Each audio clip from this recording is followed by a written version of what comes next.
comment ça va les gens? J'espère que tout va bien pour vous. Au cas contraire, bienvenue à tous dans cette nouvelle vidéo tant attendue qui a ainsi pour but de te faire oublier les moments bofs de la vie. Aujourd'hui, c'est un gros plot twist dans les mangas et les animés. Explication. Alors, un plot twist, c'est quoi? Alors, plot, ça veut dire intrigue et twist, retourner. Donc, retournement d'intrigue ou retournement de situation si tu préfères.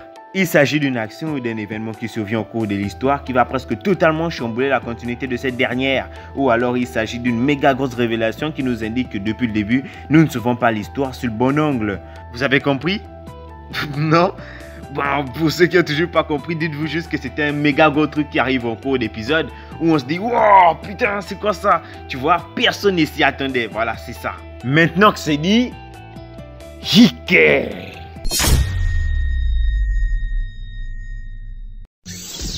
Les doigts perdus.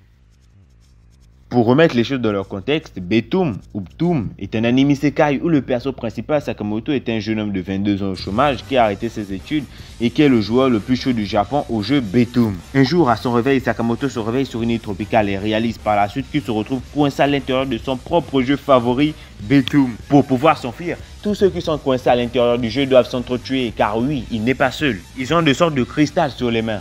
Et celui qui en aura assez, je crois 4 ou 5, pourra retourner dans le monde réel. S'ensuivit alors une longue lutte acharnée, tuant tout ce qui bouge, cherchant à survivre à tout prix, même à poignarder ses amis dans le dos. Dans un épisode, lorsque Sakamoto et sa team, qui est composée de lui, Himiko et le Vetaira, lorsque leur assaillant, le gros antagoniste de la série, les retrouve, ce dernier veut tout leur prendre, leurs provisions, leurs armes et leur vie. Sakamoto, le perso principal, essaie de le raisonner. Il veut même sympathiser avec lui par peur de mourir. Le gros méchant pas beau ne veut qu'une seule chose, les voir se tortiller de douleur. Il s'approche de Sakamoto. Le Vetaira essaie de l'en empêcher, mais...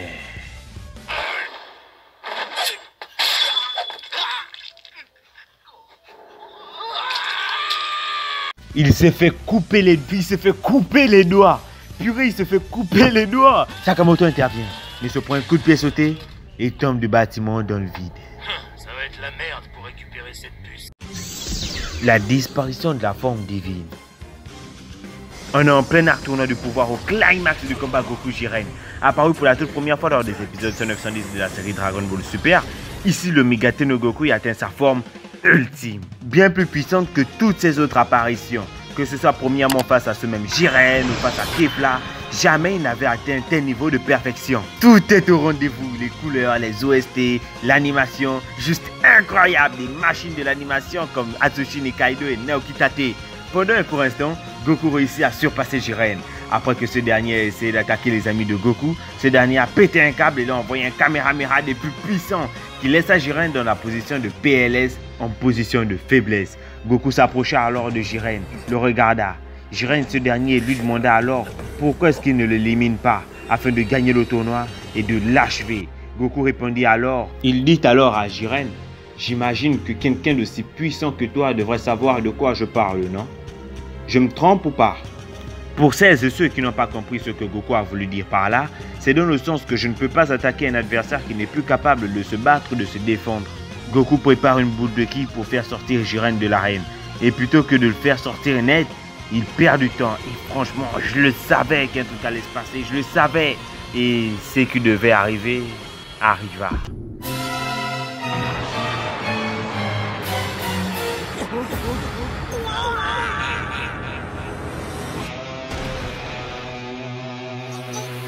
Goku subit les contre-coups de la forme de l'Ultra Instinct.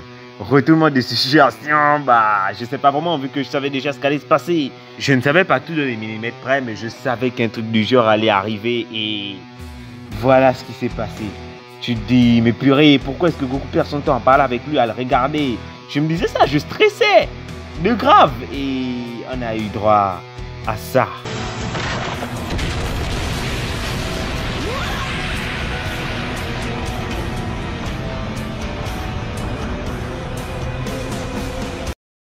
Takemichi se prend le couteau.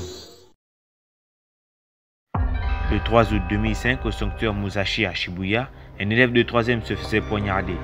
Ken Ryoguchi Draken. Il en est mort. Bien sûr, ça c'est ce que l'on pensait, car bien que planté par Kiyomasa, il reste encore un souffle de vie à Draken.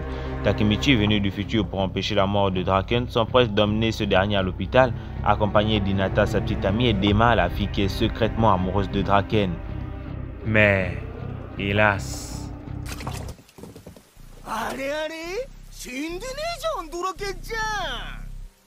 Kiyomasa et sa bonne rapplique. Takemichi n'en croit pas à ses yeux. Il recule d'un pas en vue de l'énorme danger que représentent ces adolescents qui ont pourtant l'air d'avoir 27 ans. Draken ressent la peur en Takemichi. Il lui dit « Vas-y bro, je vais gérer. Rentre avec les filles, dépêche-toi. » En voyant ça, Takemichi prend conscience de deux choses. D'une, que c'est un pétochard et un planichard qu'il allait encore s'enfuir la queue entre les jambes. Et de deux, que Draken, malgré le fait qu'il se soit fait poignarder, allait s'effriter à ses gars en laissant Takemichi s'enfuir. Cette fois-ci, c'est allé beaucoup trop loin. Il en a marre. Takemichi se doit d'agir. Il ne veut plus être un fardeau pour les autres. Il veut se surpasser. Il passe sur ce sérieuse. Il approche Kiyomasa tel Gohan vs Majin Buu. Et il leur fait comprendre que le combat qu'ils ont livré la dernière fois n'était pas fini. Kiyomasa acquiesce. Après un grand moment de hype, Takemichi a enfin fini par foutre une branlée à Kiyomasa. Ça, c'est ce que l'on aurait voulu voir.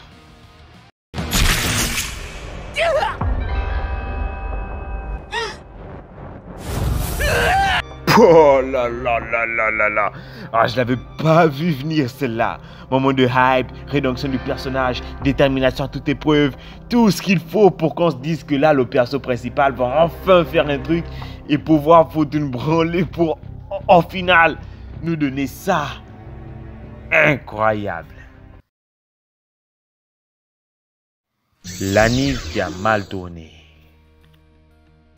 J'en profite au passage pour ceux qui n'ont pas encore vu l'animé, car oui, c'est encore lui à la deuxième place. Si vous voulez avoir des sensations fortes, des retournements de situation, des gros plot twists et des palpitations à tout va, je vous conseille Tokyo Revengers. Personnellement, ça a été mon coup de cœur 2021. L'anime de Mikey approche. Mikey, qui je le rappelle, est le boss du Toman, organisation ou gang dans lequel il est respecté de tous car c'est le boss. Deux membres du gang, à savoir Anemiya Kazutora et Keisuke Baji, de par leur propre gré, décident de faire un cadeau à leur poteau Mikey. Ils veulent lui offrir le meilleur de grands cadeaux. La CB250T dont Mikey rêve déjà de l'avoir depuis des années. C'est tout bonnement le meilleur des bons cadeaux, sauf qu'ils vont devoir la voler. C'est décidé. Kazutora, là, on va la voler, c'est son idée. Donc, ils attendent patiemment lors de la fermeture pour pouvoir la piquer en douce. Ils s'introduisent dans le magasin. Baji n'est pas très sûr de leur coup. Kazutora lui dit que ça va aller et qu'il doit penser à la tête de Mikey lorsque ce dernier verra la super moto. Ce qui motive davantage Baji. Pendant les 5-6 minutes de cambriolage, j'étais en sueur. T'imagines si on les attrape, s'ils se font prendre, s'ils font le moindre bruit. T'imagines, non, j'ai transpiré de partout, de partout, de partout. Ils ont la moto.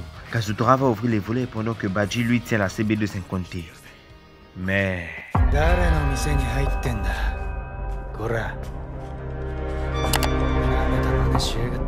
le propriétaire du magasin n'était pas encore rentré. Qu'est-ce qu'il doit faire? Baji est en sueur. Moi aussi. Qu'est-ce qu'il doit faire? S'enfuir? Lui demander pardon? L'assommer? Il n'a que 14 ans. Le propriétaire du magasin reconnaît Baji. Baji lui aussi semble déjà l'avoir rencontré. Kazutora arrive à vive allure et avant même que Baji n'ait le temps de dire quoi que ce soit.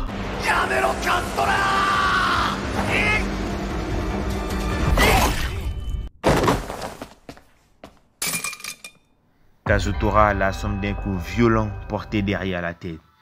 Il n'avait pas le choix. Il avait vu le visage de Baji. Ils doivent se tirer de là. Baji inspecte et dit que le gars est mort. Et donc c'est foutu. Car ce type, ce n'était pas n'importe qui. Il s'appelait Shinichiro Sano. Et c'était le grand frère de Mikey. C'est lui à qui il voulait faire le cadeau.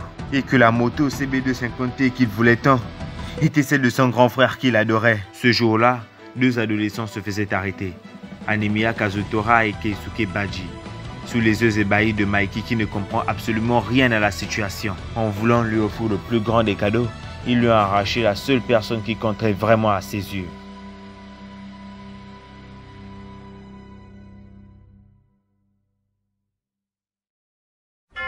Le plan parfait.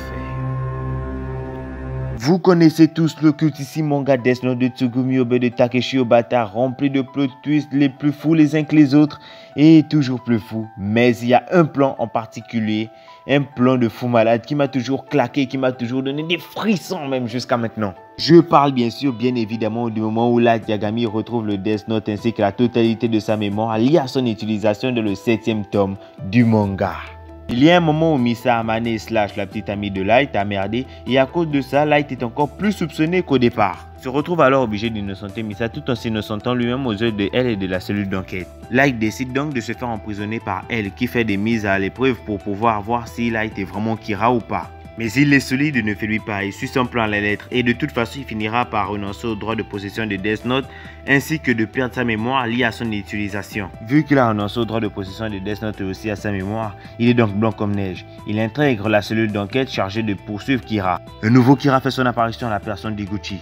Comme le premier Kira, il châtie les criminels, mais profite aussi de ce pouvoir pour grimper à l'échelle sociale et se faire un max de thunes. Du coup, Light et Misa sont innocentés, même si pas totalement aux yeux de elle. D'où le fait que Light est menotté à son bras. Après plusieurs tentatives, ils réussissent à coincer Iguchi. Et c'est à ce moment-là qu'elle et la cellule d'enquête découvrent pour la toute première fois le cahier de la mort ainsi que le dieu de la mort eux-mêmes. Et au moment où elle se saisit du cahier pour la première fois, là il réussit à se le procurer dans les mains de elle. Puis lorsqu'il attrape le cahier qui jadis l'appartenait, il retrouve la quasi-totalité de ses souvenirs. Fini le gentil Light travaillant pour la cellule d'enquête. Kira est de retour. Et les toutes premières paroles qui sortent de sa bouche sont « J'ai gagné ». Light a retrouvé tous ses souvenirs et Kira est de retour, il refait surface. D'où le titre de l'épisode intitulé « Résurrection ». Puis on se rend compte que tout ça n'était qu'un plan de Light fait depuis le début. Moi là, la première fois que j'ai vu ça, je me suis levé de mon canapé, j'avais la bouche ouverte. J'étais en mode je vous jure les gars, c'est quand même un truc de taré. Elle voit les dieux de la mort, Light retrouve la mémoire. Puis il arbore un sourire narquois ressemblant à celui de mon beau-père lorsqu'il paye un abonnement Netflix. N'hésitez pas à partager la vidéo en masse et à vous abonner tout en activant la cloche si celle-ci vous a plu. N'hésitez pas aussi à mettre un pouce bleu ou un pouce rouge si vous avez apprécié la vidéo ou pas. Moi je vous dis à plus pour de prochaines vidéos. Tchuss.